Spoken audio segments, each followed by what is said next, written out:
Good morning, all true believers. It is Friday the 13th of May. Yes, May. Anyway, for once you'll notice that, holy shit, it's not a video about Pokemon, which is, I know, completely crazy. I just wanted to talk to you guys. I did a review a few weeks ago regarding Batman and versus Superman, and I said that it essentially wasn't very good. Not as good as it could have been anyway. So today I'm going to continue that trend, the movie review, not saying films are bad, about Captain America's Civil War. I know I'm late to the party, and it was the last week it was on at my local cinema, and I was like, I definitely don't want to miss this. There are certain films you don't mind missing until they're out on DVD, but this certainly wasn't one of them. Like, I never saw Ant-Man at the cinema, and I recently bought it on Blu-ray a couple of weeks ago. And it's not that I didn't mind missing it at the cinema, but I'm quite glad that I waited until the DVD as well. But yeah, anyway, Civil War. One of the national papers in Britain gave it 2 out of 5 stars, and alarm bells started ringing, especially after the Superman-Batman fiasco. Well, in my opinion, anyway. And I thought, oh shit. But as per usual, Marvel have not disappointed. It's incredible. I mean, the Civil War story in of itself, if you haven't read it, I seriously recommend that you go and do that, because it's just incredible. The storyline is brilliant. Basically, in the film, essentially the US government coming to the Avengers and saying, look, you either work as part of the UN, or we treat you as vigilantes and you will be brought to justice, blah blah blah. Tony Stark, aka Iron Man, is all for it, but Captain America is like, no, we have a duty to protect anyone and everyone regardless of what's happened, which is, I suppose, the superhero we all want to be. We don't dream of working for the government to sort out problems that they have. We would want to help the world as a whole. So yeah, that's essentially what starts it all off, and it has a lot to do with the Winter Soldier as well, Bucky Barnes, which essentially what splits the team up. What divides them.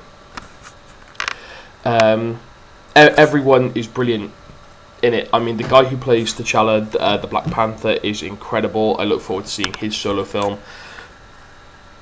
Black Widow and certainly Hawkeye, they've sort of been limited to cameo appearances, because the actual story doesn't involve a lot of Hawkeye, certainly from what I can remember.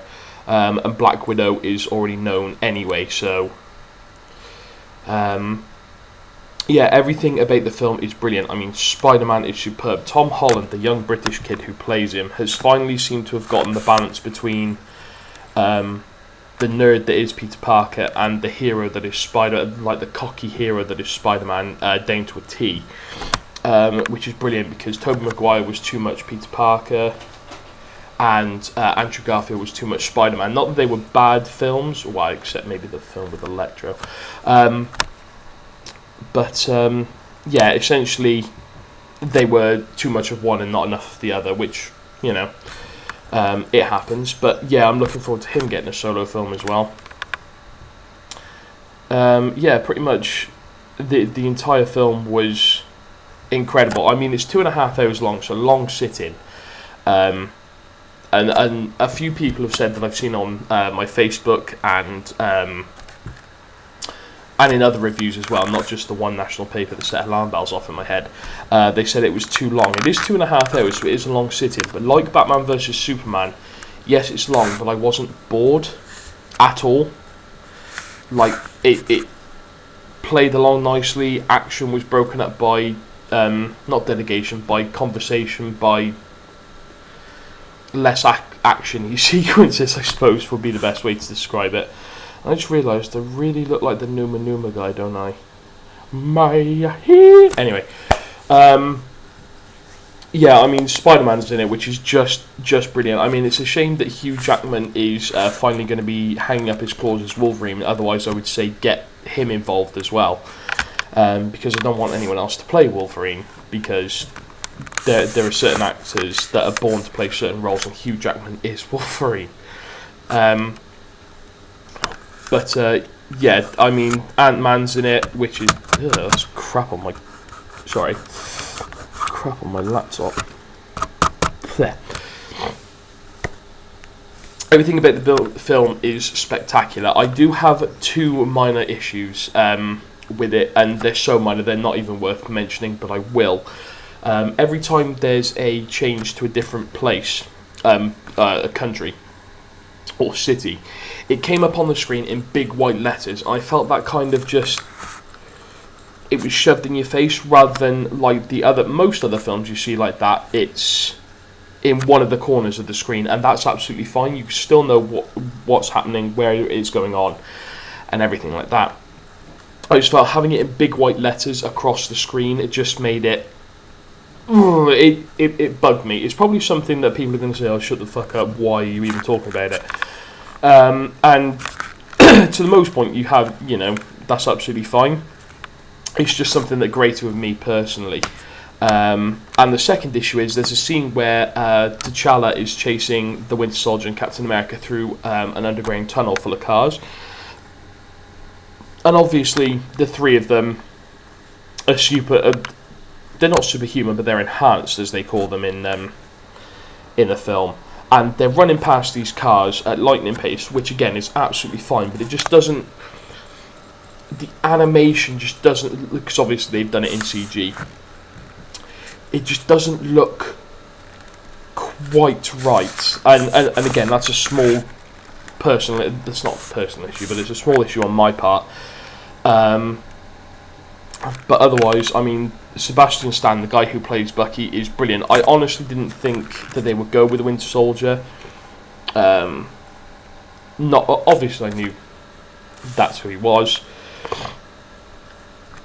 but I didn't think they'd A, make a Winter Soldier film, and then B, bring him into Civil War, but I suppose they'd have to tie it all together. I mean, you can really see the character progression between the character progression of Iron Man. I mean, in the first one, 8 years ago, Tony Stark's this cocky, egotistical bloke who does want to do the right thing, but he's got that suave, that charm, that je ne sais quoi, what the French call a certain I don't know what, about him, and he does it brilliantly.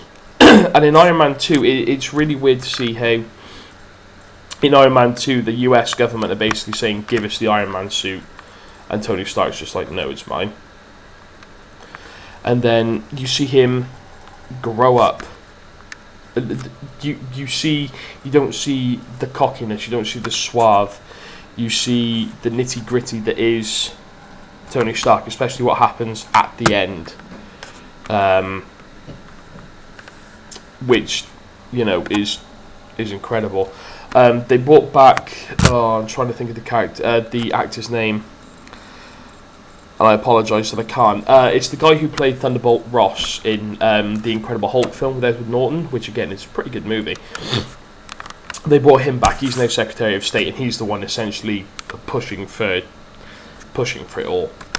I mean, you've got everyone in it apart from Chris Hemsworth, who plays Thor, and Mark Ruffalo, who plays the Hulk, who plays Bruce Banner in the Hulk, because they're not relevant to the story.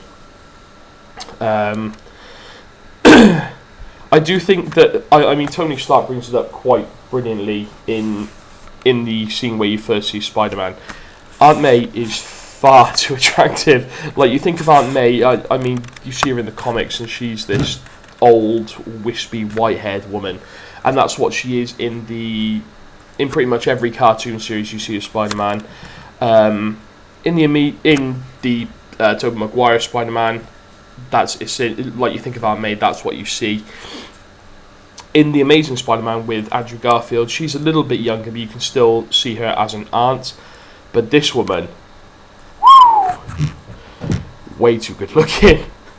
But yeah, Spider-Man, I Spider-Man is just brilliant. He's just incredible. Ant-Man, Paul Rudd, who I didn't think would work, to be honest, and it's always going to be a small grind on me that they never used. I mean, Paul Rudd could have easily have played Hank Pym, and to me that would have been better than using the original Ant-Man rather than going second gen. Excuse me. I mean, it's fine, it works, but it's just not. It's just not what I would have done. I'd have had Paul Rudd playing Hank Pym, which I could totally see. But yeah, ear just popped. Excuse me. You've got Black Widow, who's brilliant as always. Even though he only makes a cameo appearance, Hawkeye's brilliant. I really like Sam Wilson, the Falcon. I think he's just. I think he's a very modest character. I mean, he's basically Captain America with wings. He wants to do what's right. He wants to. Oh, excuse me. He wants to help the little guy and all that. Don Cheadle as War Machine, brilliant. I'm essentially rambling, and I have done for the last few minutes. But I suppose I'm gushing because it is such a good movie. It's much better than what, thankfully, it was in my head. And nothing, apart from those two little things I mentioned, nothing was bad about the movie. I can't see how anyone could pick out any flaws in it at all. So yeah, if you're a die-hard comic book fan, such as myself, and there's a couple of my friends on Facebook that are, my Comic-Con friends that I met in February, you'll love it. I mean, I've already seen their posts because they would have gone to see it opening night or within the first week, and they all loved it. If you've gotten into it through the movies, like through Iron Man and beyond, then you'll love it as well. If you're not necessarily into all the superhero-y stuff, but you've seen a couple and you think, yeah, it looks alright, and action sequences are your thing, then go and see it. If you're not into those films, but you go anyway to please your significant other, then we love you very much for that. Thank you for putting up with our nerdiness, if you like. Yeah, the film in of itself is just brilliant. I mean, unfortunately, I think it's certainly for independent cinemas, you probably will have lost your chance to go and see it. If it's on at the bigger cinemas like Cineworld and... Sorry, my phone. It'll have to be a Cineworld or a View or something where it will show for a couple of weeks more yet. Then I suggest you go and do that, because just go and see this film. I cannot understate how much that you need to go and see this movie. It is incredible. I mean, it's essentially Avengers 2.5. It doesn't really feel like a Captain America film. Not as much as Winter Soldier or the first Avenger did, because obviously they're all involved in this one. So it essentially feels like Avengers 2.5. But we don't care about that. I mean, it's the Avengers. They're fucking brilliant. Yeah, that's pretty much it. On a sadder note, the spin-off series to Captain America: The First Avenger, starring Hayley Atwell as Peggy Carter, working for the SSR. I read, unfortunately, that ABC have cancelled it, so there's only going to be 2 series of that, which is a shame. But I suppose it doesn't quite have the same amount of pull, which I totally get, I totally understand, but it's sad nonetheless that we won't be seeing Hayley Atwell as Agent Carter anymore. Anyway, that's about it from me. That's been 15 minutes of just me, like, basically gushing with love over this movie. Go and see it. It's as close to a 10 as it's going to be. I'm going to give it a 9.5 because the big white writing across the screen really, really bugged me. But that's all. I'm hoping to go and see X-Men Apocalypse comes out next week, so I'm hoping to do a review of that as well. This video is going up on Friday, and I normally post on a Tuesday my Pokemon videos. So this is a movie review and an announcement. I'm going to be doing. I'm going to be start uploading twice a week now with movie reviews in between, so they could be at random whenever I get to see the film. But yeah, I'm going to start recording and uploading on a Friday, whether it be vlogging, podcasts with special guest stars, I mean my mates basically, or whether it's a new game. I have yet to decide what to do about that, but essentially that's what's going to happen. Random as fudge Fridays. And yeah, that's essentially it. Go and see the film, watch this review, like, comment, subscribe, all that good stuff. That'd be really good. And look forward to my next film review, which will hopefully be X-Men Apocalypse. It's going to be mainly superhero films that I do, so thankfully they're not running out anytime soon. And look out for the latest videos that I post on a Friday. Alright, that's about it. Cheers, guys. And I hope my mouse did get in the way. I'm sorry about that. Alright, cheers, guys. Bye.